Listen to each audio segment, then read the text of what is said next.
ఇప్పుడు మీరు చూస్తున్న ప్రాపర్టీ 209 గజాల east face non layout plot అండి. ఇది లొకేషన్ విజయవాడ ఈడుపుగల్లు ధనికల ఆపోజిట్ రోడ్లో ఉంటుంది. ఈడుపుగల్లు విల్లాస్కి దగ్గరగా ఉంటుంది అండి ఈ ప్రాపర్టీ అనేది.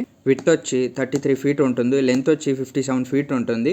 ఈ ప్రాపర్టీ ముందు 33 అడుగుల రోడ్డు ఉంటుందండి. ప్రైస్ పర్ స్క్వేర్ యార్డ్ 18,000 చెప్తున్నారు. Slightly negotiable, ready to construction.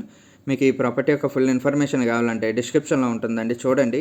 Interest ఉంటే ఈ ప్రాపర్టీని విజిట్ చేయాలనుకుంటే ఈ స్క్రీన్ పై కనపడుతున్న నెంబర్కి కాల్ కానీ మెసేజ్ కానీ చేయండి. మీకు ఈ ప్రాపర్టీ నచ్చితే లైక్ చేయండి, షేర్ చేయండి, సబ్స్క్రైబ్ చేయండి.